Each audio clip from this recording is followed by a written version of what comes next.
একবার বিরাজ গো মা হৃদি কমলাসনে, একবার বিরাজ গো মা হৃদি কমলাসনে। তোমার ভুবন ভরা রূপটি একবার দেখে লই মানয়নে, তোমার ভুবন ভরা রূপটি একবার দেখে লই মানয়নে কমলাসনে।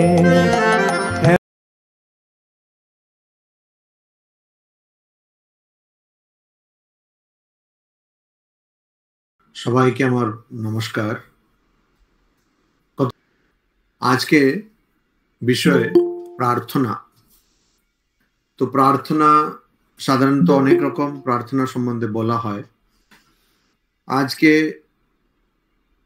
এর ধর্মীয় আধ্যাত্মিক আঙ্গিক ছাড়াও সামাজিক বা পারিবারিক আঙ্গিকও নিয়ে একটু বলতে চাই। ভগবদ গীতায় ভগবান শ্রীকৃষ্ণ বলছেন যে আমার কাছে 4 প্রকারের মানুষ আসে, চতুর্বিধা ভজন্তে মাম। তার মধ্যে প্রথম হলো আর্ত, অর্থাৎ যারা কোনো দুঃখ দিয়ে দুঃখিত, কোনো কষ্ট পেয়েছেন তারা। তারপরে অর্থার্থী, অর্থাৎ যারা কিছু পেতে চায়। তারপরে জিজ্ঞাসু, অর্থাৎ যারা ভগবানকে জানতে চায়, ভগবত তত্ত্ব জানতে চায়। আর শেষে জ্ঞানী, অর্থাৎ যারা ভগবানকে জেনেছেন, পরম তত্ত্ব যাকে আমরা ব্রহ্ম বলি সেটাকে জেনেছেন, আত্মজ্ঞান লাভ করেছেন। এটাতে বেশিরভাগ মানুষ প্রথম এবং দ্বিতীয় পর্যায়ে পড়েন, অর্থাৎ আর্ত। আর্ত বলতে যার কষ্ট হয়েছে, দুঃখ হয়েছে। সাংখ্য দর্শনের যে গ্রন্থটি একটি আছে, ঈশ্বর কৃষ্ণ বলে একজন আচার্য লিখেছেন, সেই গ্রন্থটির নাম হলো সাংখ্য কারিকা। ওখানে প্রথমের দিকেই বলা হয়েছে যে যারা 3 প্রকারের দুঃখ দিয়ে কষ্ট পায় তারা ধর্মের প্রতি আকৃষ্ট হন বা ধর্মের দিকে যান। কি এই 3 প্রকারের দুঃখ? আমরা সবাই জানি, আধ্যাত্মিক, অর্থাৎ যেটা আমার শরীর আর মনের জন্য দুঃখ পাই। আধিভৌতিক, অর্থাৎ অন্য জীবের জন্য যে দুঃখ পাই। আর অধিদৈবিক, যেটা দৈবিক জিনিসের জন্য, অর্থাৎ ভূমিকম্প হলো, ঝড় হলো, বন্যা হলো, এটার জন্য যে দুঃখ পাই। এইভাবে 3 ধরনের দুঃখের জন্য মানুষ কষ্ট পায় এবং সেই কষ্ট থেকে নিজেকে বাঁচানোর জন্য বা ওই কষ্ট থেকে নিস্তার পাওয়ার জন্য ধর্মের কাছে যায় বা ধর্ম অবলম্বী হন। এটা আর ভগবদ গীতাতে যেমন আমি বললাম, ভগবান শ্রীকৃষ্ণ এই কথাটাই বলছেন। আবার বলছেন অর্থার্থী, অর্থাৎ যারা কিছু পেতে চায়। স্বামী বিবেকানন্দ স্বামীজি এটাকে ইংরেজিতে বলছেন শপকিপিং রিলিজন।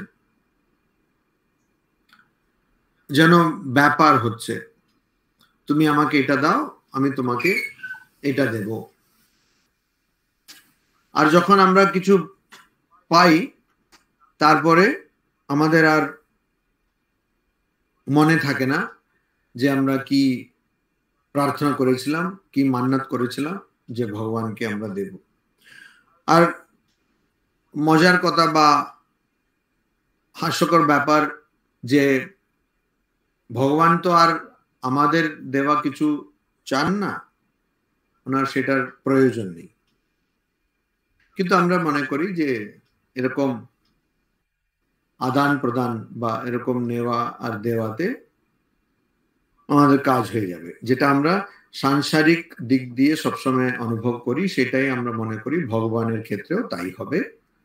এই জন্য আমরা ভগবানকে বলি যে দেখো তুমি আমার এটা করে দাও, আমি তোমাকে এটা করে দেবো, তোমার মন্দিরটাকে আমি এটা বানিয়ে দেবো, ভালো করে দেবো ইত্যাদি।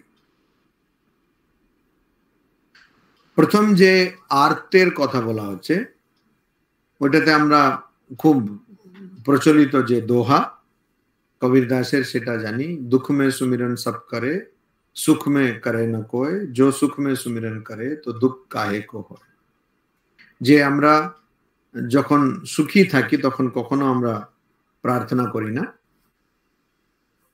ভগবানের নাম স্মরণ করি না, শুধু যখন দুঃখ পাই তখনই করি। যদি আমরা যখন সুখে আছি অর্থাৎ যখন দুঃখ নেই আমাদের, সেই অবস্থায় আমরা যদি ভগবানের নাম করি তাহলে আমাদের দুঃখ কখনো হবে না, অর্থাৎ দুঃখকে সহ্য করার ক্ষমতা আমাদের থাকবে, এই কথাটা বলছেন কবির দাস। আবার একদিকে মা বলছেন, মা শারদা দেবী বলছেন দুঃখ ভগবানের দয়ার দান। যার কাছে ভগবান খুব, যাকে ভালোবাসেন, যার কাছে ওনার বেশি স্নেহ, তার কাছে পরম দয়ার জন্য ভগবান দুঃখ দিয়ে থাকেন। কেন? তখন বোঝা যাবে যে এই সংসার, এই জাগতিক জিনিসগুলো সবই নশ্বর, আর এর পিছনে ছুটলে কোনো লাভ হবে না। আর এই ছোটাটা বন্ধ করে ভগবানের নাম করতে হবে, যেটা সনাতন পরম তত্ত্ব, যেটা সনাতন, যেটা কখনো যার নাশ হবে না, বা আত্মা আমার স্বরূপ ব্রহ্ম, যেটারও কখনো নাশ হবে না, সেইটাকে অবলম্বন করতে হবে, সেইটার সম্বন্ধে ভাবতে হবে। আবার ভগবান শ্রীকৃষ্ণের জীবনেই আমরা দেখি ভগবান শ্রীকৃষ্ণ কুন্তিকে জিজ্ঞেস করছেন যে তুমি কি চাও, আর কুন্তি প্রার্থনা করছেন যেন আমাকে সবসময়, আমি যেন দুঃখ পাই, তুমি আমাকে সবসময় দুঃখ দাও, তাহলে আমি তোমার কখনো ভুলবো না, সবসময় তোমার স্মরণ করব, তোমাকে মনে করে রাখবো। তো দুঃখের এত গুরুত্ব রয়েছে, ওই জন্য বেশিরভাগ মানুষ যারা ধর্মের কাছে যায়, আধ্যাত্মিকতা, হয়তো সম্পূর্ণ আধ্যাত্মিকতা অতটা পৌঁছে উঠতে পারে না, কিন্তু ধর্ম পথ যারা অবলম্বন করে তাদের মধ্যে বেশিরভাগ মানুষ দুঃখ পেয়ে সেটা করে।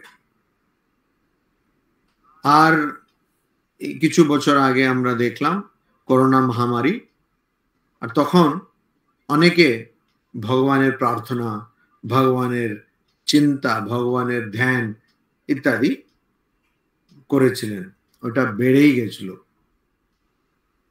আর যেহেতু বাইরে যাওয়ার বারণ ছিল, সবাই অনলাইন ইন্টারনেটের মাধ্যমে তারা মন্দির দর্শন করছে, আর সব মন্দির ও আশ্রমগুলো সেটা তারা ব্যবস্থা করে দিয়েছে।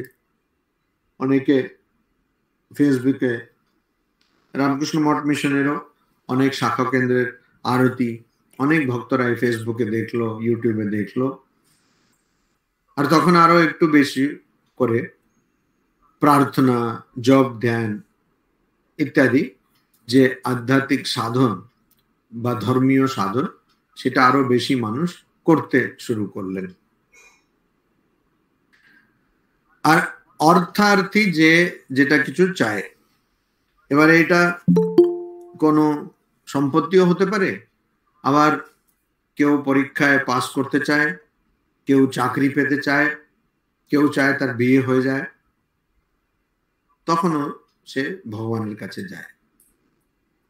তো বেশিরভাগ মানুষ হয় দুঃখ থেকে নিবৃত্তি চাইছেন, দুঃখ থেকে মুক্ত হতে চাইছেন,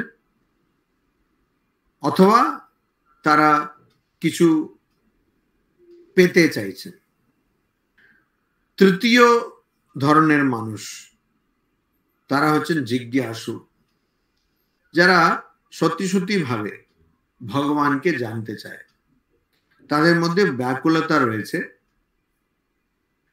আমরা জানি ভগবান শ্রীরামকৃষ্ণ ঠাকুর একটা গল্পের মাধ্যমে বলছেন ব্যাকুলতা কিরকম হবে। গুরু কাছে শিষ্য জিজ্ঞেস করছে, গুরুদেব এই ব্যাকুল হওয়ার মানেটা কি? তো গুরুদেব তাকে নিয়ে যাচ্ছেন একটা পুকুরে, আর তার মাথাটা ধরে, ঘাট ধরে সে পুকুরে মাথাটাকে ডুবিয়ে দিচ্ছেন। তারপরে কিছুক্ষণ পরে সেটা তুলছেন, তখন জিজ্ঞেস করছেন তার শিষ্যকে, তোমার কেমন লাগলো ওই সময়? তো বললো, আমার দম বন্ধ হয়ে আসছিল, আমার মনে হচ্ছিল যে কখন আমি এখান থেকে বেরোবো জল থেকে। এইরকম যখন তোমার দম বন্ধ হয়ে আসবে, যখন তুমি একদম সংসারের চিন্তা বা সাংসারিক জাগতিক চিন্তা করতে পারবে না, আর ভগবানের লাভ করার জন্য, ভগবানের জ্ঞান পাওয়ার জন্য, ভগবত দর্শন পাওয়ার জন্য যখন তোমার মন সেরকম দম বন্ধ হয়ে যাবে ওর, তখন ওইটাই প্রকৃত ব্যাকুলতা। এইটা হলো জিজ্ঞাসু, যে জানতে চায়, যার জানার ইচ্ছা রয়েছে। জানার ইচ্ছাকে সংস্কৃতে বলা হয় জিজ্ঞাসা, আর যে জানতে চায় তাকে বলা হয় জিজ্ঞাসু। শেষে যে ধরনের মানুষের কথা, চতুর্থ ধরনের মানুষের কথা ভগবান শ্রীকৃষ্ণ বলছেন, তারা হচ্ছেন জ্ঞানী। অর্থাৎ তারা ভগবানের উপাসনা করছেন, ভগবানের প্রার্থনা করছেন, কিন্তু জাগতিক বিষয়ের জন্য না, ক্ষণিক বিষয়ের জন্য না। তারা ভগবানের উপাসনা করছেন কারণ তারা জানেন যে ভগবানই একমাত্র সনাতন, ভগবানই একমাত্র শাশ্বত। ওই জন্য তারা ভগবানের উপাসনা করছেন। এবারে এটা আমরা জানি, এটা আধ্যাত্মিক দিক। আমরা প্রার্থনার কথা অনেক জায়গায় পড়েছি, অনেক জায়গায় শুনেছি। আমরা সবাই কম বেশি প্রার্থনা করে থাকি। তো প্রার্থনা তার আক্ষরিক অর্থ হচ্ছে চাওয়া, ভালো করে চাওয়া। অর্থনা মানে চাওয়া, আর ভালো করে চাওয়াটাকে প্রার্থনা বলছে। কি চাওয়া? আমাদের ঠাকুরের জীবনে বা স্বামীজির জীবনে আমরা দেখি যে যখন নরেন্দ্রনাথ দত্তের জীবনে খুব কষ্ট ছিল, তখন নরেন্দ্রনাথ দত্ত গেলেন ভগবান শ্রীরামকৃষ্ণ দেবের কাছে আর বললেন যে তুমি তোমার কালীকে বলে দাও না যে আমার বাড়িতে এত কষ্ট আছে। তো ঠাকুর বললেন যে তুমি নিজে গিয়ে বলো। আর নিজে গেলেন, কালীর সামনে হাত জোড় করে বললেন, আমাকে ভক্তি দাও, জ্ঞান দাও। তারপরে আবার চলে এলেন। দ্বিতীয়বার যখন চলে এলেন, তখন ঠাকুর বললেন, তুমি কি চাইলে? তখন নরেন্দ্রনাথ দত্ত বললেন, না, আমি চাইতে পারলাম, আমি তো জ্ঞান ভক্তি এগুলো চেয়েছি।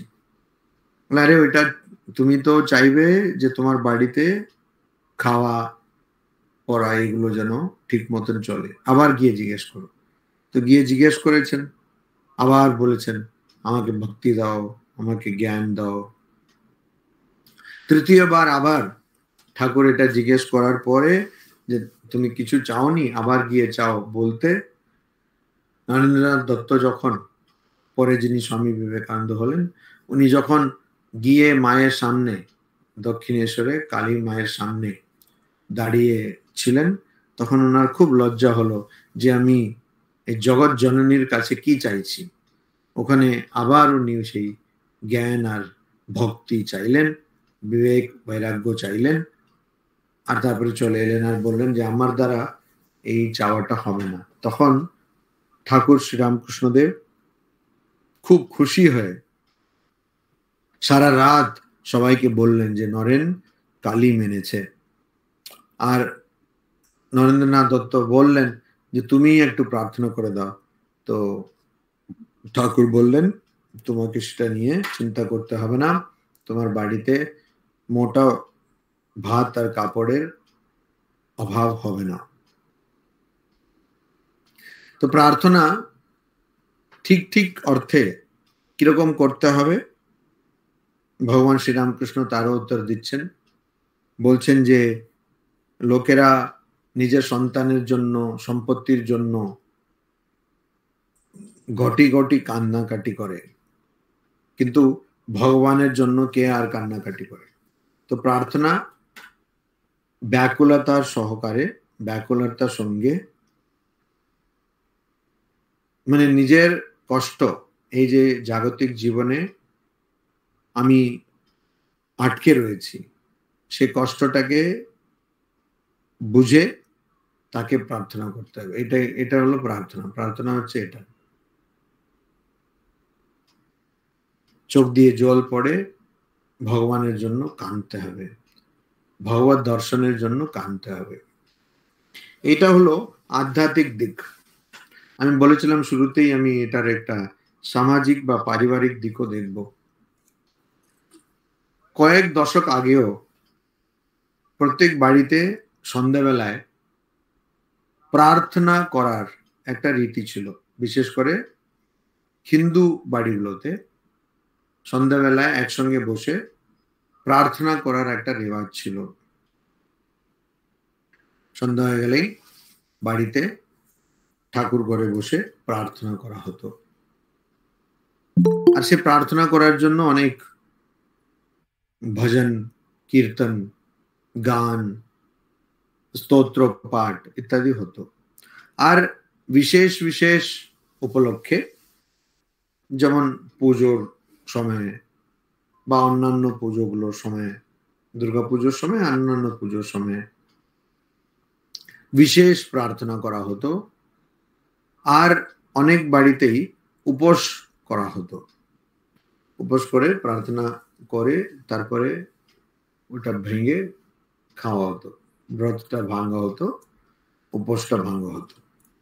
এগুলো অনেক বাড়িতেই কম বেশি, প্রায় সব বাড়িতেই কম বেশি ছিল।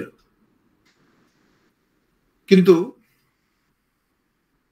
প্রযুক্তির উন্নতির জন্য বা আমাদের মনের অবনতির জন্য আমার মনে হয় দুটোই কারণ।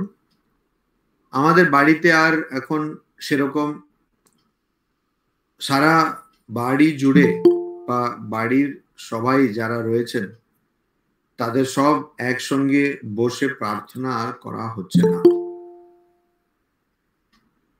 এই প্রার্থনা না করার জন্য কি হচ্ছে, বা প্রার্থনা করলে কি হয় বা কি হতো? এবারে যখন প্রার্থনা করা হতো তখন অনেক গান গাওয়া হতো, কিছুক্ষণ চোখ বন্ধ করে ধ্যান করা হতো। তো ধ্যান করলে তো এখন সারা পৃথিবীতে সবাই জানে ধ্যান করলে মনটা আরো সংযত হয়, আমাদের একাগ্রতা বা কনসেন্ট্রেশন বাড়ে, মনোযোগ বাড়ে। আরো অনেক সেরকম ধ্যানের অনেক অনেক ভালো ফল পাওয়া যায়। ধ্যান করলে অনেক ভালো জিনিস আমরা অনুভব করতে পারি। আর প্রার্থনা যখন আমরা একসঙ্গে বসে প্রার্থনা করছি, যখন আমরা ধূপ বা দীপ বা অন্যান্য সাধন দিয়ে যখন প্রার্থনা করছি, পুজো করছি, তখন এইসব যে জিনিসগুলো, এগুলোর ব্যবহার কি করে করতে হবে সেটা আমরা জানতে পারছি, এগুলো আমরা শিখতে পারছি।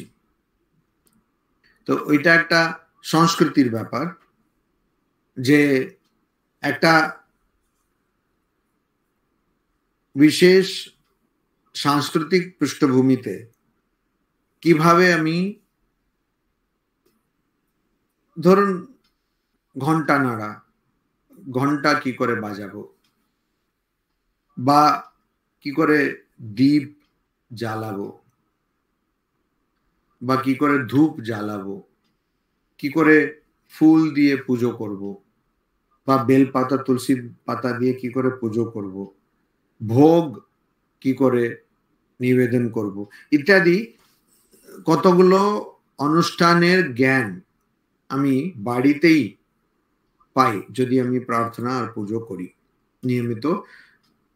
পরিবার, সমস্ত পরিবার এক হয়ে যদি প্রার্থনা বা পুজো করি। আবার পরিবারের যত মানুষ রয়েছেন তারা এক হয়ে যখন একসঙ্গে প্রার্থনা করেন, তখন তাদের মধ্যে যে সম্পর্ক, তাদের মধ্যে যে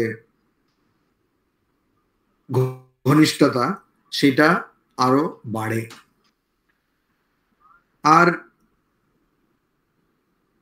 প্রার্থনা করলে যে গানগুলো, যে ভজনগুলো আমরা করি, সে গানগুলো ধরুন রামপ্রসাদ, কমলাকান্ত বা এই ধরনের গান, বাউল গান, কোন সংকীর্তন, এসব করলে ওইগুলোর মধ্যে অনেক সময়ই দেখা যাচ্ছে বাংলার এমন অনেক শব্দ থাকে যেগুলো হয়তো আঞ্চলিক বা একটু পুরনো, বিশেষ প্রসঙ্গে যে শব্দগুলো ব্যবহার করা হয়। আর যখন এরকম গান করা হয় তখন ওই গানটা শুনে স্বাভাবিকভাবে ছোটদের মনে কৌতূহল জাগে, তারা জানতে চায় যে এই শব্দের মানেটা কি। যেমন একটা গান আছে,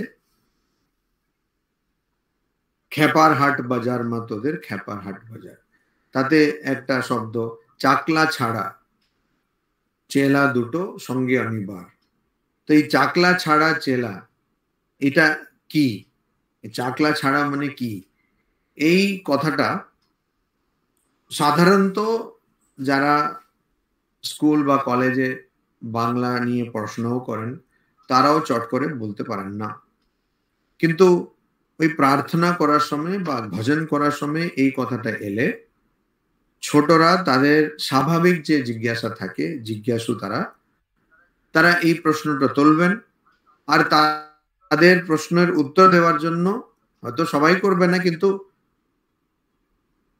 কিছু মা বাবা নিশ্চয়ই সেটা জানতে চেষ্টা করবেন। আর এরকম তারা ভাষাও ভালো করে শিখতে পারেন। এবারে যদি সংস্কৃত ভাষার স্তোত্র হয়, যেমন চণ্ডী, তাহলে সংস্কৃত ভাষার জ্ঞানও ওখানে বেশি পাওয়া যায়। কেননা ওই কোনো একটা নির্দিষ্ট সংস্কৃত কথার মানেটা কি, বাংলা কথার মানেটা কি, বা ওখানে কেন এরকম বলা হয়েছে, এখানে শুধু শব্দের অর্থ বা কথার অর্থ না, সেটার প্রসঙ্গ, কোন প্রসঙ্গে সেটা বলা হয়েছে আর কেন বলা হয়েছে, ওখানে তার মানেটা কি, এইভাবে জানতে চাইলে পরে ওখানে দর্শনও শেখা যায়। অনেক গানগুলো শুনলে ওটার মানে, ওটার অর্থটা বুঝলে পরে আমরা দর্শনের একটা আমাদের আন্দাজ পাওয়া যায়, যেটা বলি আমরা ফিলসফির, অর্থাৎ ভারতীয় দর্শনের একটা আমরা বেশ আন্দাজ পাই। তারপরে আগেকার দিনে, প্রাচীন কালে কিভাবে মানুষ থাকতেন, সামাজিক অবস্থা কিভাবে ছিল, ইত্যাদিও আমরা কিন্তু ওই গানগুলোর মধ্যে আমরা পাই। আর এই সব গানগুলো একসঙ্গে করলে পরে যখন আমরা ভাষা জানতে পারি, যেমন আজকে আমাদের দেশের একটা খুব খারাপ অবস্থা, যে কোনো অঞ্চলে গেলে, যে কোনো রাজ্যে গেলেই আমরা দেখি যে ওই রাজ্যের যে ভাষা বা মানুষের যে মাতৃভাষা, সে মাতৃভাষা সে শুধু মাতৃভাষার শব্দগুলো প্রয়োগ করে সে কিন্তু কথা বলছে না, সে শব্দগুলো সেই মাতৃভাষার শব্দগুলো ব্যবহার করে কিন্তু কথা বলছে না। একটা বাক্যে যদি 10টা শব্দ থাকে, 10-এর মধ্যে প্রায় 7টা বা 6টা শব্দ ইংরেজিতে বলছে, ফলে না জানতে পারছে বা শিখতে পারছে ইংরেজি, না শিখতে পারছে তার নিজের মাতৃভাষা, যেমন বাংলা ইত্যাদি। আর আমরা এমন একটা সময়ে বাস করছি, দুর্ভাগ্যের কথা, যেখানে নিজের মাতৃভাষা মানে মাতৃভাষাতে কথা বললে মানুষ মনে করে যে সে তার কোনো পড়াশোনা নেই। কিন্তু এই প্রার্থনার মাধ্যমে মাতৃভাষার জ্ঞান আমাদের বর্ধিত হয়, জ্ঞান আমরা অর্জন করি, জ্ঞান বাড়াতেও পারি। আর তার সঙ্গে আমি বললাম না আগে যে এক একটা জিনিসের একটা প্রসঙ্গ থাকে, সে প্রাসঙ্গিকতা একটা শব্দের, এখানে কি প্রসঙ্গ, ওটার রেলেভেন্সটা কি, ওটার প্রাসঙ্গিকতাটা কি, এটা জানতে পারলে মানুষ নিজের পরম্পরা সম্বন্ধে, নিজের ইতিহাসের সম্বন্ধে আরো একটু জানতে পারেন। আর নিজের পরিচয় ওর কাছে খুব পরিষ্কার হয়। যে কোনো মানুষের পরিচয় আমরা দিই, মানুষ প্রথমে তার সে পুরুষ না নারী, তারপরে বয়স্ক না কম বয়সী, যুবক না বুড়ো বৃদ্ধ, তারপরে তার কত সম্পত্তি রয়েছে, তার কত পড়াশোনা রয়েছে, তার কাছে কত ডিগ্রি আছে, এইসব ভাবে আমরা মানুষের পরিচয় দিই। তার মাতৃভাষাটা কি, সে কোথায় থাকে, এইসব, তারপরে কারোর ধর্ম কি, এইসব আমাদের পরিচয়ের বিষয়, এইসব পরিচয় দিই আমরা। কিন্তু একজন যদি কলকাতায় বাস করে কিন্তু সে বাংলা মা বাবার সন্তান হয়ে জন্মিয়েছে, কিন্তু বাংলা বলতে পারে না বা পড়তে পারে না, লিখতেও পারে না, কোন রকম কাজ চালানোর মতন সেই ভাষা সে জানে, এইভাবে যদি কেউ হয়, তাহলে সে কি করে তার ইতিহাস বা তার পরিবারের ইতিহাস বা তার পরম্পরার ইতিহাস কি করে সে জানতে পারবে না। আর ওইরকম ইতিহাস না জানলে পরে তার প্রকৃত পরিচয় সেটা কি করে ভালো হবে বা পূর্ণ হবে না। এই জন্য এখানে যদি কেউ প্রার্থনা করে, পরিবার একসঙ্গে বসে প্রার্থনা করে, তাহলে প্রার্থনা করার জন্য সে ভাষা শিখছে, তার ভাষা আরো ভালো ভাষা জ্ঞান সে পাচ্ছে, সে ভাষার মাধ্যমে বা সে প্রার্থনার প্রসঙ্গের মাধ্যমে সে দর্শন জানতে পারছে। যেমন আমাদের বেশিরভাগই ভজন বা স্তোত্রতে বলা আছে যে এই জাগতিক যা দেখছেন সবকিছুই নশ্বর। তো একজন যদি এই প্রার্থনাটা ছোটবেলা থেকেই করে আসে, তার কাছে আর কিছু না হলেও এই কথাটা তো তার কাছে খুব দৃঢ়ভাবে তার মনে বসে যাবে যে জাগতিক জিনিসগুলো সবকিছুই নশ্বর। আর আমাদের জাগতিক জিনিসগুলোর পেছনে ছুটতে হবে না, আমাদের নিজের স্বরূপ উপলব্ধির জন্য সাধন করতে হবে। এই জিনিসটা তাদের মাথায় বসে যাবে। তো ভারতীয় দর্শন জানতে পারছে। এই মাতৃভাষা এবং দর্শন জানার জন্য বা সংস্কৃত ভাষা এবং দর্শন জানার জন্য সে তার পরিচয়টা যেন আবার খুঁজে পাচ্ছে, আর তার পরম্পরার ইতিহাস সে জানতে পারছে। তো প্রার্থনা দিয়ে এমন একটা সামাজিক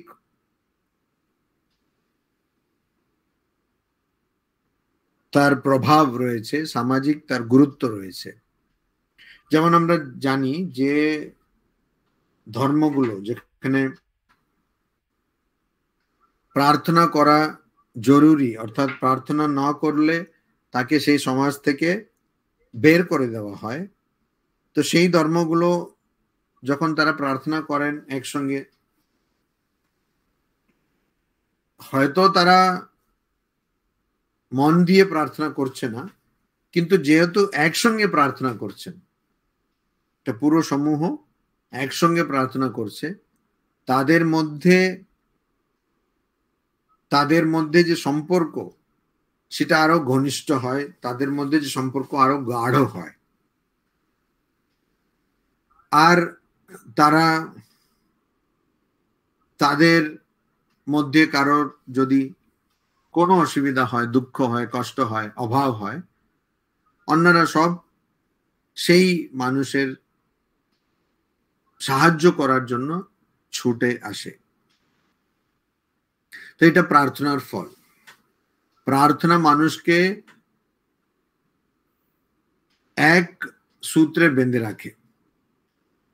আর সেটা আজকাল যখন আমরা দেখছি প্রত্যেক জায়গায় পরিবারের মধ্যে অশান্তি, পরিবারের মধ্যে একজন আরেকজনের সঙ্গে কথা বলছে না, মিশছে না, তখন কিন্তু প্রার্থনা, আবার এর সঙ্গে আরেকটা জিনিসও আছে, কিন্তু যেহেতু ওটা প্রার্থনার সঙ্গে সোজাভাবে যুক্ত নয়, এজন্য আমি ওটা নিয়ে বেশি বলবো না, কিন্তু একসঙ্গে বসে খাওয়া, অন্তত পক্ষে দিনে এক বেলা বা দিনে বা রাত্রে এক বেলা, 24 ঘন্টার মধ্যে এক বেলা কেউ যদি পরিবারের সবার সঙ্গে বসে খেতে পারে, তাহলে ওই পরিবারের মধ্যে যারা সদস্য রয়েছেন তাদের মধ্যে ভালো সম্পর্ক তৈরি হয়। ঠিক সেরকম একসঙ্গে প্রার্থনা করলে ভালো সম্পর্ক তৈরি হয়। আবার আমরা যখন পুলিশ স্টেশনে যাই, আমরা যখন কোর্টে যাই, তখন দেখি পুলিশ স্টেশনে গেলেও বা কোর্টে গেলেও যদি আপনার মন শান্ত ছিল যখন আপনি ওখানে যাচ্ছিলেন, ওখানে গিয়ে কিন্তু মনটাকে পাই খুব বিচলিত হয়ে গেছে, খুব চঞ্চল হয়ে গেছে। কেন হলো? কারণ এই কোর্ট বা পুলিশ স্টেশনের যে আবহাওয়া, ওখানকার যে পরিবেশ, সেইটা এমনই, এত লোক আসছে ওখানে কষ্ট নিয়ে, দুঃখ নিয়ে, তো এমনই সেই পরিবেশটা খুব খারাপ পরিবেশ হয়ে যায়। ওই জন্য ওখানে গেলেই আমাদের মন চঞ্চল হয়ে যায়। এটাই হলো কথা। মন চঞ্চল হওয়ার কারণটা এটা, মন চঞ্চল হয়ে যায়।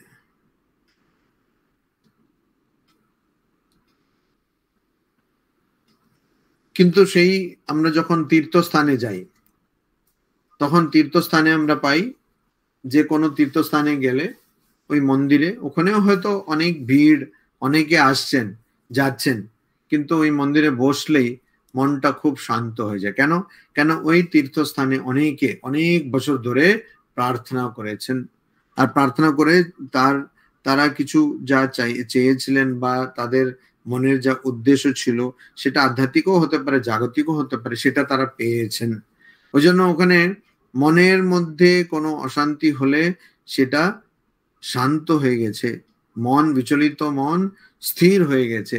এরকম একজন দুজন না, কোটি কোটি মানুষ সেই অনুভবটা তাদের ওই জায়গাতে রয়েছে। ওই জন্য সেখানে প্রার্থনা করলে খুব মন শান্ত থাকে।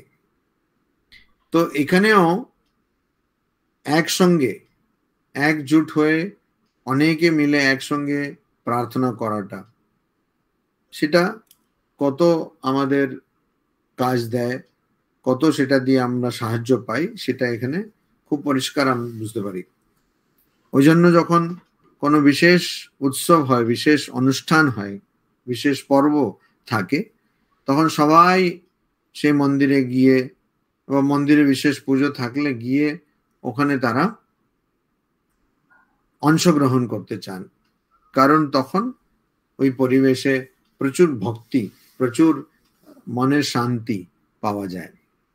তো এখানেও একসঙ্গে সবাই সামূহিকভাবে যে প্রার্থনা করেন, তাহলে ওটাতে কত কত কিছু তাতে আমরা পেতে পারি।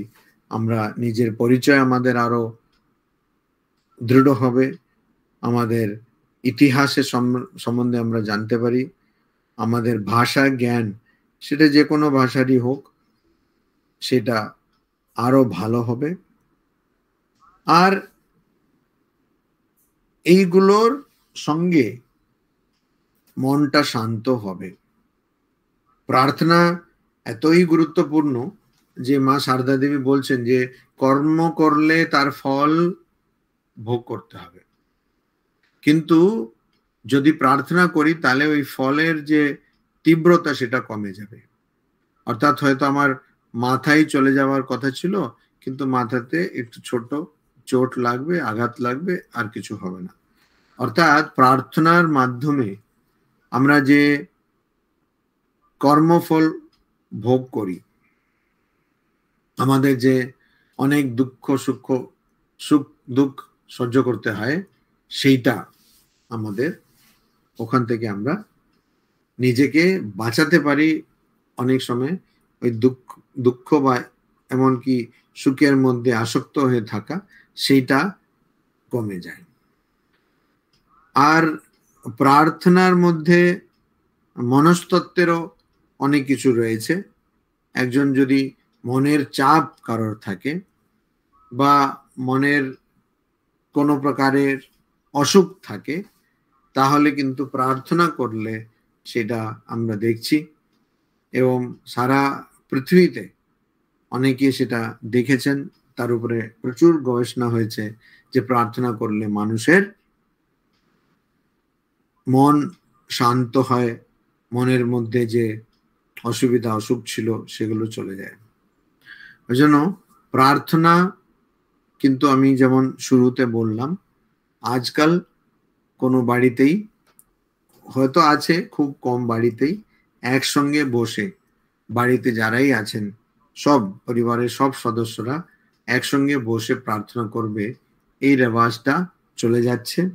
আর ওর পরিবর্তে রেওয়াজটা আসছে হোয়াটসঅ্যাপ বিশ্ববিদ্যালয়ে পড়াশোনা করা, আর সিরিয়াল দেখা, আর এমনি ঘুরে বেড়ানো। তো এইগুলো সব করা যেতে পারে, কিন্তু প্রার্থনাকে বাদ দিয়ে এইগুলো করা, সেটা করলে আমাদের মনের মধ্যে যে চঞ্চল স্বভাব রয়েছে সেটা আরো বেড়ে যায়। ওই জন্য প্রার্থনা আজকে আমাদের সামাজিক, দার্শনিক, ঐতিহাসিক এবং মানসিক সব দিক দিয়েই আমাদের প্রার্থনা আমাদেরকে রক্ষা করে। আর যেহেতু আমরা প্রার্থনা করব, ভগবানের কাছে করব, তো সত্যি প্রার্থনা আমাদের রক্ষা করে।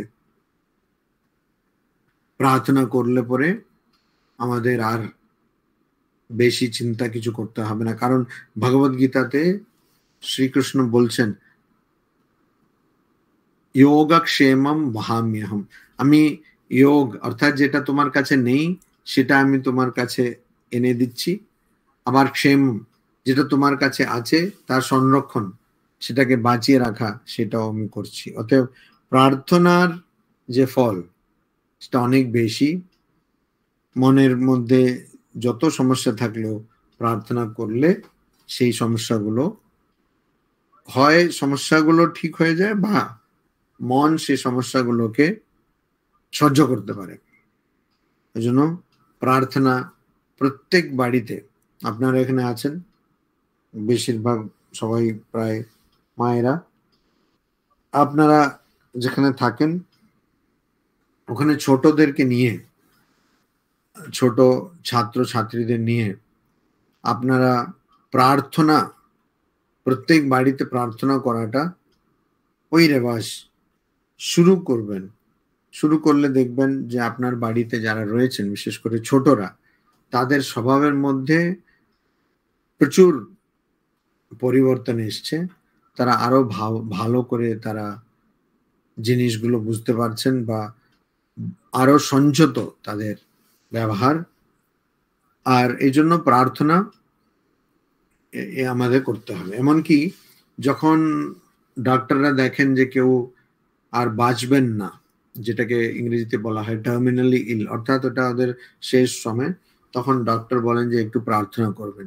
কেন, ওইটাও দেখা গেছে যে অনেক সময় প্রার্থনার বলে, প্রার্থনা দিয়ে যে একজন বল পায়, সম্বল পায়, সেই প্রার্থনার বলে অনেক বড় বড় রোগ সেরে গেছে।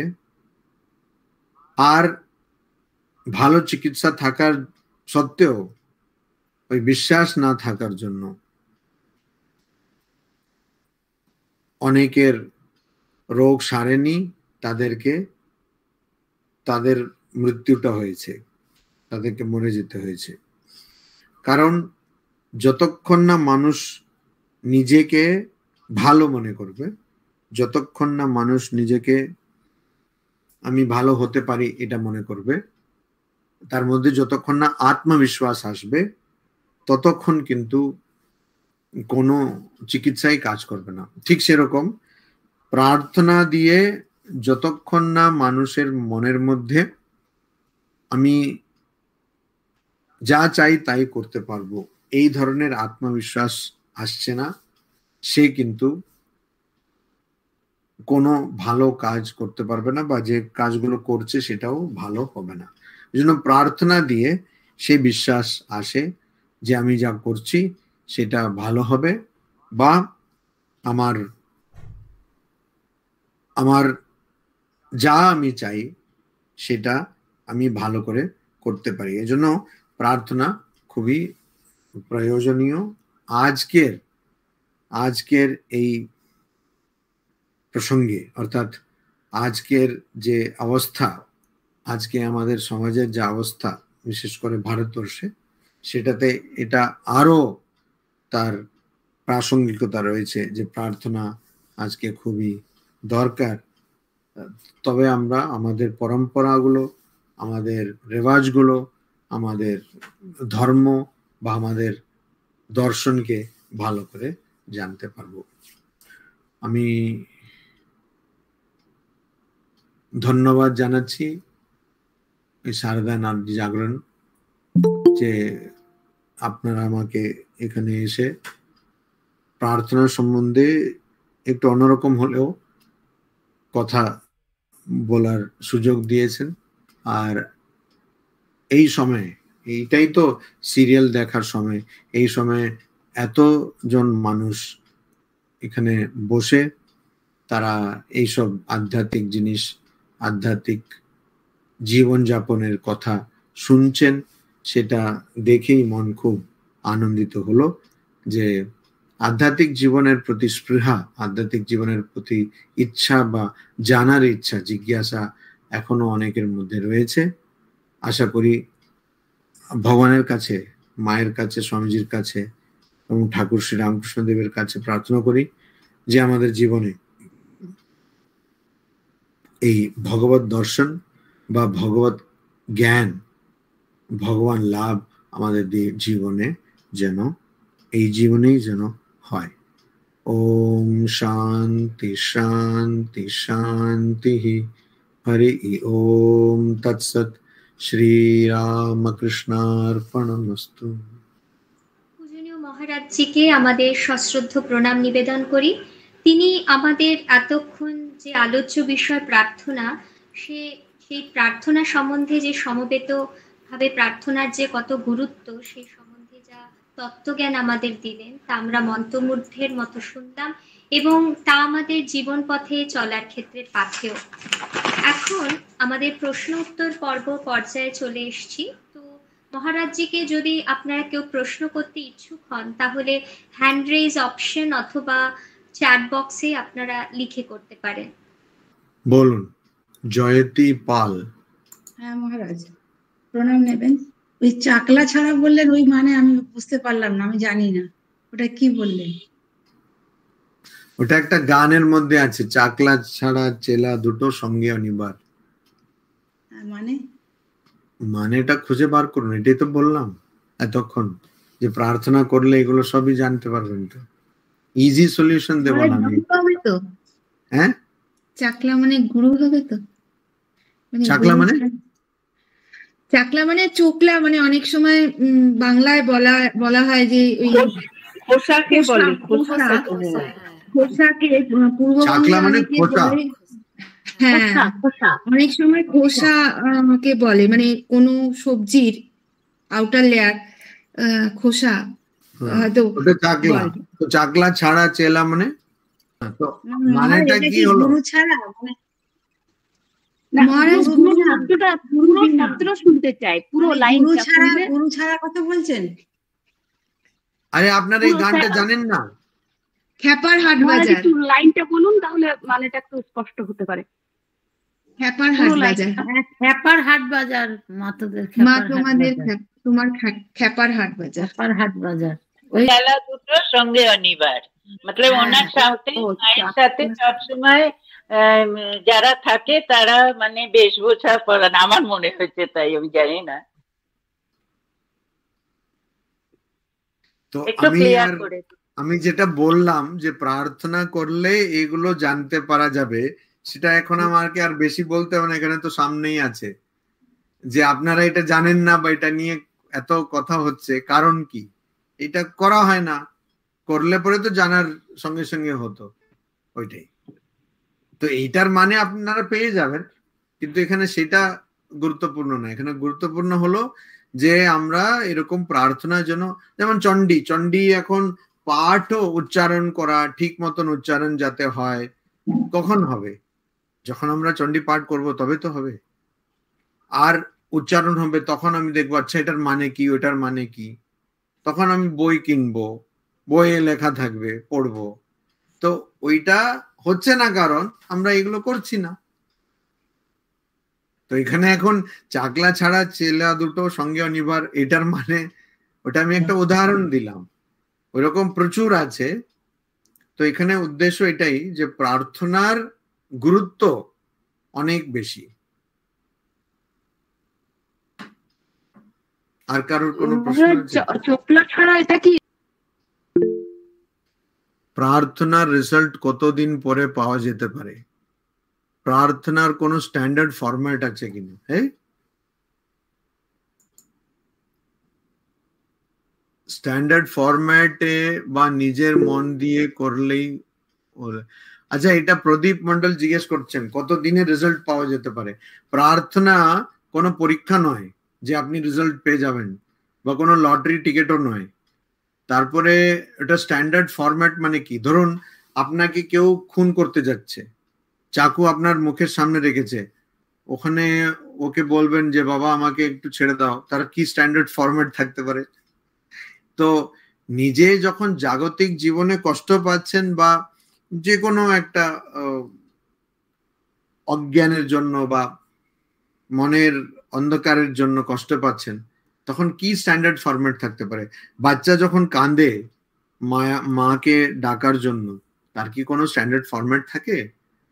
তো সরলভাবেই প্রার্থনা করা যায়, ঠিক আছে। এবারে আমরা অসুস্থ লোকদের জন্য সমবেত প্রার্থনায় অনেক ফল পেয়েছি, ভালো। দীপ্তি মিত্র বলুন।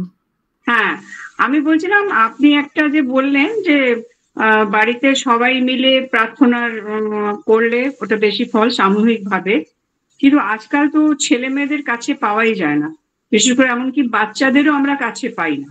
যে ওরা তো এই ভোরবেলা থেকে উঠেই 7টার মধ্যে স্কুল ছুটে যায়, তো ওদের কিভাবে খেলে? আমরা তো না হয় করছি, আমরা বড়রা করি প্রার্থনা, কিন্তু বাচ্চাদের কিভাবে মানে আনা যায়। ওইটা প্রশ্ন, উত্তরটা আপনি বলে দিলেন, আপনি ওটা লক্ষ্য করেননি, উত্তর আপনি বলে দিলেন। প্রশ্নটা খুবই ভালো আর খুবই প্রাসঙ্গিক আর খুবই সঙ্গত প্রশ্ন। প্রশ্নটা হলো ওদেরকে আমরা, আচ্ছা ওরা সকালে উঠে স্কুলে ছুটে যাচ্ছে কেন?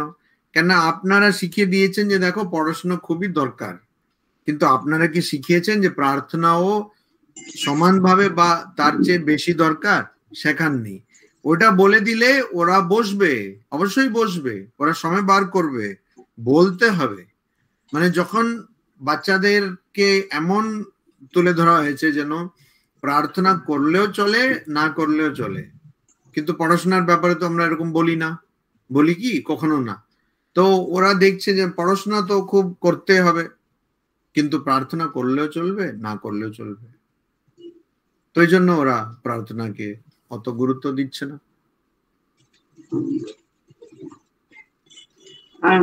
ঠিক আছে মহারাজ, ধন্যবাদ মহারাজ।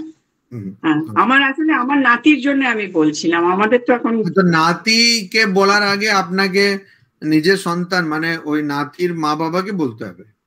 আপনি সোজা নাতিকে বললে হয়তো নাতির মা বাবা বলবে যে না, ও সব ঠাকুমার কথা শুনতে হবে না, তুমি পড়াশোনা করো, তাহলে তো ব্যাপারটা দাঁড়াবে না। না না না, তবে একটা দেখি আমার মেয়ে, যেরকম আমার মেয়ের ছেলে হচ্ছে, ও স্কুল যাওয়ার আগে দেখি এই দরজার কাছে একটা ফটো রাখা রয়েছে, ওটাতে ওর মা মানে হাত জোড় করে প্রণাম করে বাস চলে যায়। সেটা মা শিখিয়েছে, কিন্তু ওই বসাটা মানে বেশ কিছুক্ষণ একটু বসলাম, ধ্যান করা, সেরকম দেখাতে হবে। ওটা প্রথমে মা বাবা করবেন, মা বাবা করলেই বাচ্চারা করবে। আচ্ছা দীপ্তি জি, আপনি কোথায় থাকেন? কলকাতায়? না, আমি এখন বম্বেতে আছি মহারাজ। অনেক বছর ধরে? না না, আমি রিসেন্টলি 2 বছর হলো এসেছি। তার আগে? তার আগে আমি পাটনায় ছিলাম। আমি বুঝলাম আপনার কথা, আপনি প্রবাসী বাঙালি। কেন আমার কি বললেন আপনি? আমার মেয়ের ছেলে হচ্ছে, তো মেয়ের ছেলে হচ্ছে না, হয়ে গেছে তো। এরকম হয় না। হ্যাঁ ঠিক বলেছেন, এটা কলকাতার লোকেরা এইসব গুলো ঠিক করে। আমি পাটনাতেই মানে এতদিন ছিলাম, এখন উপস্থিত বম্বে। এখন মেয়ে, ছোট মেয়ে এখানে থাকে, তাই আশ্রম যান। হ্যাঁ, আমি রিসেন্টলি দীক্ষাও নিয়েছি এই রামকৃষ্ণ মিশন থেকে, 18ই নভেম্বর। খুব ভালো। 18ই নভেম্বর এই রামকৃষ্ণ মিশন খার বম্বেতে, ওখান থেকে নিয়েছি দীক্ষা। খুব ভালো।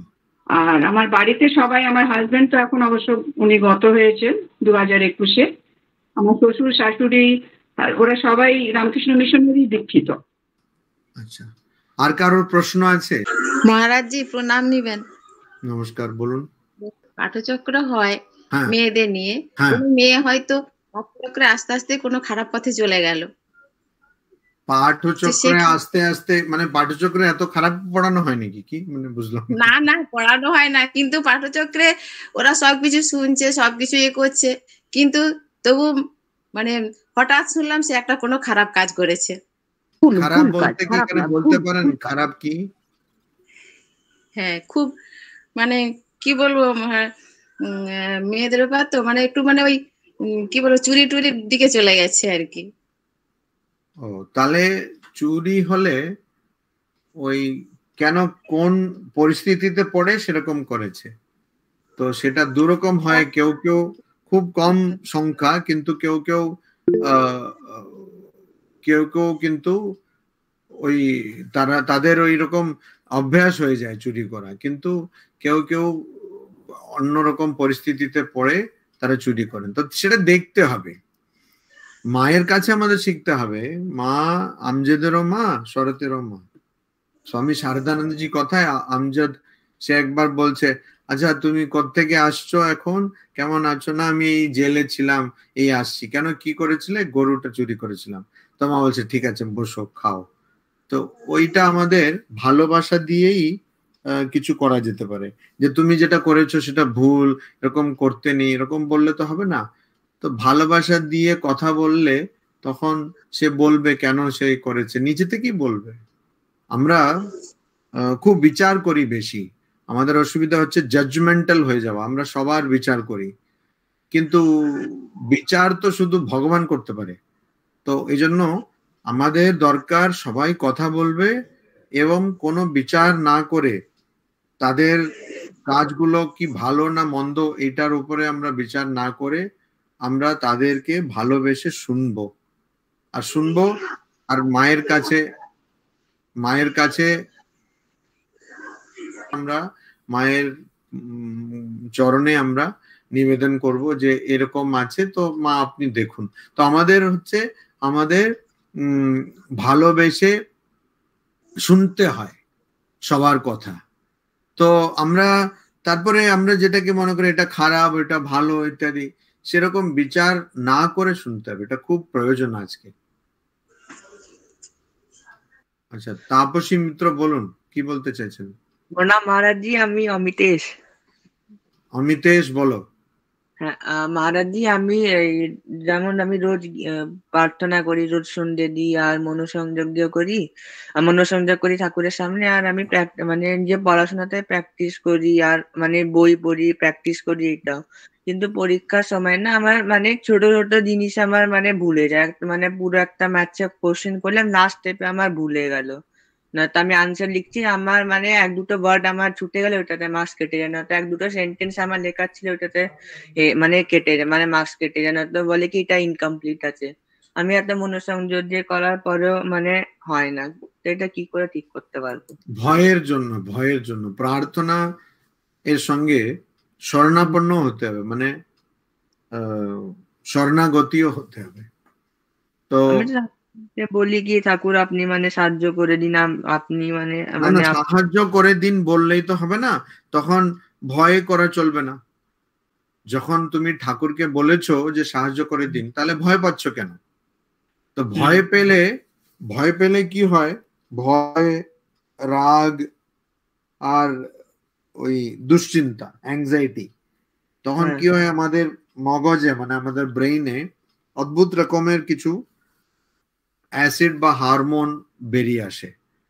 তো তখন কি হয়, আমরা যেটা মনে আছে আমাদের, যেটা পড়াশোনা করেছি আমাদের স্মৃতিতে আছে, মানে আমাদের মেমোরিতে আছে, কিন্তু সেগুলো তখন মনে পড়ে না। যেমন অনেক সময় কি হয়, কিছু একটা জিনিস মনে করতে চাইছো কারোর নাম বা কিছু, তখন বেশি চেষ্টা করলে কিন্তু মনে পড়বে না, তারপরে একটু ছেড়ে দিলে মনে পড়বে। কেননা ব্রেইনে এরকম কাজ করে।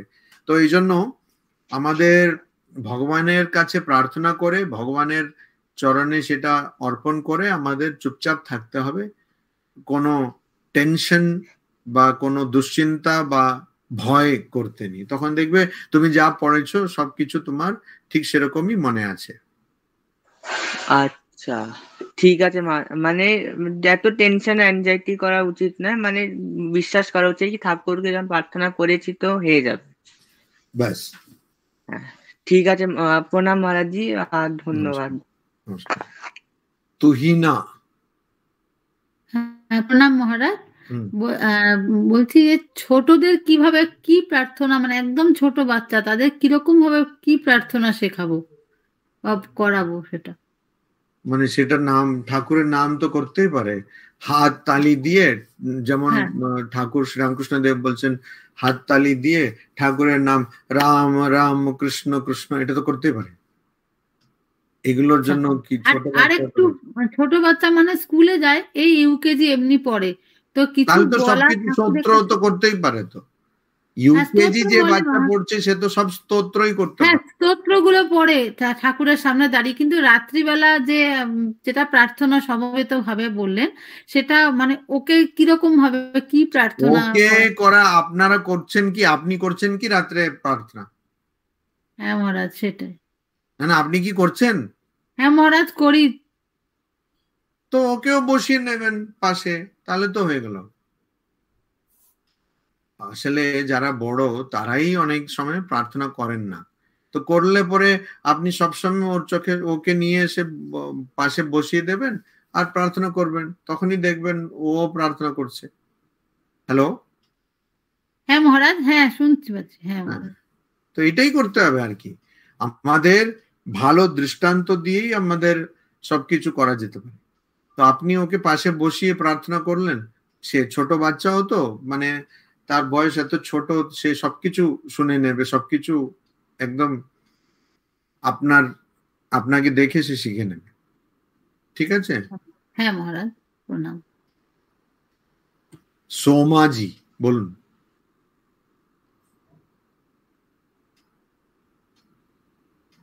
প্রণাম মহারাজজি, আমার একটু ব্যক্তিগত প্রশ্ন ছিল। আমি তো সাধারণত এটাই শুনেছি ছোটবেলা থেকে, দেখো সবার মঙ্গল কামনার জন্য প্রার্থনা করতে হয়, কিন্তু পরে পরে মানে কালে কালে মানে পরে পরে মানে দু একজনের সাথে আমার একটু মতান্তর হয়েছে। তারা বলেছেন যে প্রার্থনা কখনো কারোর ঘরে করলে কিছু কোনো মানে এক কথায় হচ্ছে তারা বলতে চাইছেন যে কোনো ফল হয় না, তাদের কোনো নিজের প্রার্থনা নিজের করতে হয়। কিন্তু আমরা তো নিজের প্রার্থনা তো করব, কিন্তু অন্যের মঙ্গল প্রার্থনাও তো করব। তারা বলছেন না, কারোর প্রার্থনায় কারোর জন্য কোনো কাম হয় না। কিন্তু আমরা তো প্রার্থনা সাধারণত সকাম ভাবে, তখন আর নিষ্কাম কোথায় করি? জাগতিকই বলুন আর আধ্যাত্মিক ভাবেই বলুন, কিছু তো চাই প্রার্থনার মধ্যে। এইটা আমার খুব প্রশ্ন। বেশ দু তিন জনের সঙ্গে আমার মানে আমি তখন চুপ করে গেছি, হয়তো উত্তরটা দিতে পারিনি। আমি তাদের এটাই বলেছি, না আমার তো মনে হয় প্রার্থনা সবার জন্যই করা উচিত। এটা আপনি একটু কিছু। দেখুন, আপনার কোনো রোগ হলে চিকিৎসার জন্য যে কোনো হাতুড়ে ডক্টরের কাছে যাবেন না, যে পাস করা ডক্টরের কাছে যাবেন, যে সে রোগের সম্বন্ধে জানে আর যার ওটাতে ভালো অভিজ্ঞতা আছে। অনেকে ডক্টর পাস করেছেন কিন্তু চিকিৎসা করতে পারেন না, বুঝতে পারছেন? যে কোনো মানুষের কাছে গিয়ে আপনি আধ্যাত্মিক কথাবার্তা বলতেই যাবেন বা কেন? তো রামকৃষ্ণ মিশন রয়েছে, সারদা মঠ রয়েছে, এইসব সাধু সন্ন্যাসীরা রয়েছে, তাদের কাছে গিয়ে জিজ্ঞেস করবেন। আর অন্যরা বলবেন সেটাকে মানবেন না। মহারাজ, যাদের কথা বলছি তারা মিশনের সাথে অ্যাটাচড, মানে সেটা অ্যাটাচড হোক না কেন? আরে তাহলে তো মিশনের সঙ্গে যারা অ্যাটাচ সবাই ব্রহ্মজ্ঞানী হয়ে গেল নাকি? সেটা ওরকম না। আর আপনার কি দীক্ষা হয়েছে? হ্যাঁ মহারাজজি। তো আপনাকে গুরু কি বলেছে? সমবেত প্রার্থনা সবার জন্য মঙ্গল কামনা করতে বলেছে গুরু, না বলেননি? সেইটাই আমি বলেছিলাম যে না আপনাকে গুরু কি বলেছেন? হ্যাঁ, যে সবার জন্য প্রার্থনা, মঙ্গল কামনা করা। গুরু বলেছেন তো, আবার আপনি অন্যদের কাছে জিজ্ঞেস করছেন কেন? তার মানে আপনি গুরুকে বিশ্বাস করেননি। আমি জিজ্ঞেস করিনি, তারা বলেছে যে। আরে তারা বলেছে তাতে কি আছে? তারা অনেক কিছু বলবেন। আপনাকে গুরু কি বলেছেন? আপনাকে তো বলেছেন প্রার্থনা করতে, তাই তো? হ্যাঁ, যখন এই কথাটা উঠেছে আমি তখন বলেছি না কখনো। আরে বাবা দেখুন, আপনাকে গুরু কি বলেছেন? প্রার্থনা করতে বলেছেন না করতে বলেছেন? হ্যাঁ বলেছেন। তখন আপনি অন্যদের কাছে বা ওরা যে বলছে ওটা ভুল বা ঠিক, ওটা করতে যাবেন না। যে যার মতন বুঝেছে সে উল্টো পাল্টা বুঝলে সে পরে তখন থেমে গিয়েছিলাম। হ্যাঁ, তো ওটা দরকার নেই, এটাতে কনফিউশন বা কেন আসছে? আপনার গুরু যখন আপনাকে বলেছেন যে সবার মঙ্গলের জন্য প্রার্থনা করবেন, বাস মিটে গেল। আচ্ছা, প্রণাম জানবেন মহারাজ। হ্যাঁ, নমস্কার। আমরা আজকের দেবোত্তর সমাবেশের অন্তিম পর্বে চলে এসেছি। দেবোত্তর সমাবেশের সমাপ্তি সঙ্গীত নিবেদন করবেন শ্রদ্ধেয়া ভাস্বতী ভট্টাচার্য দিদি।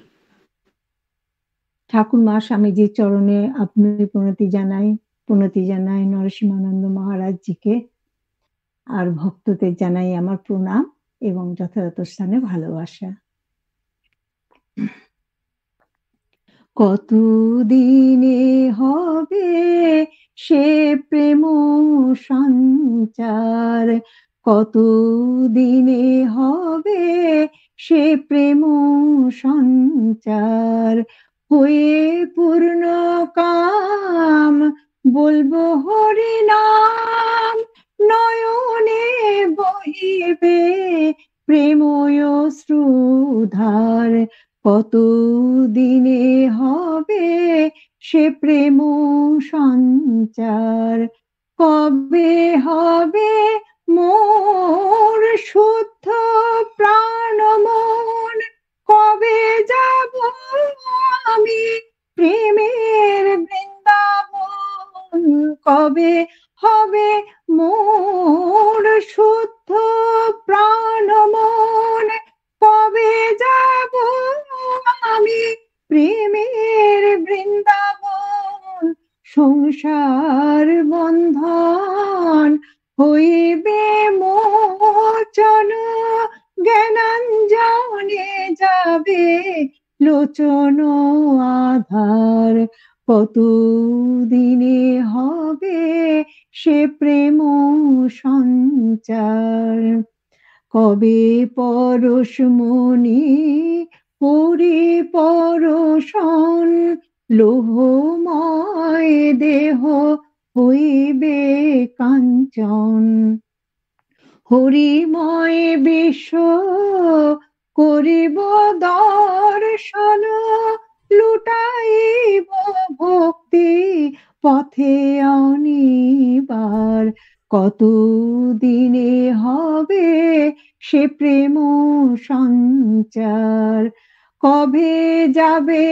আমার ধর্ম করম, কবে যাবে জাতি ভুলের ভরম, কবে যাবে আমার ধর্ম করম, কবে যাবে জাতি ভুলের ভরম, কবে যাবে ভয় ভাবনা সরম, হরি হরি অভিমান লোকাচার, কত দিনে হবে সে প্রেম সঞ্চার, মাখি সর্ব অঙ্গে ভক্ত পদ ধুলি, কাঁধে লয়ে চির বৈরাগ্যের ঝুলি,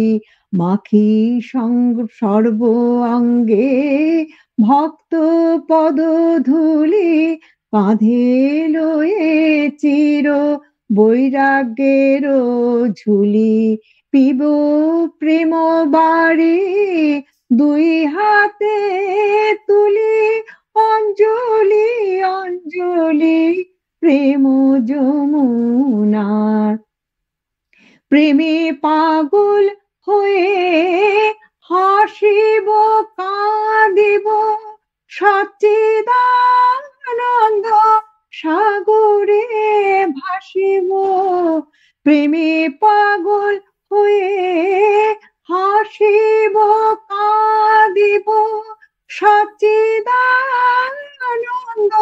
সাগরে ভাসিব, আপনি মাতিয়ে সকলে মাতাব, হরি পদে নিত্য করিব বিহার, কত দিনে হবে সে প্রেম সঞ্চার, হয়ে পূর্ণ কাম বলবো হরি নাম, নয়নে বহিবে প্রেময় শ্রুধার, কত দিনে হবে সে প্রেম সঞ্চার।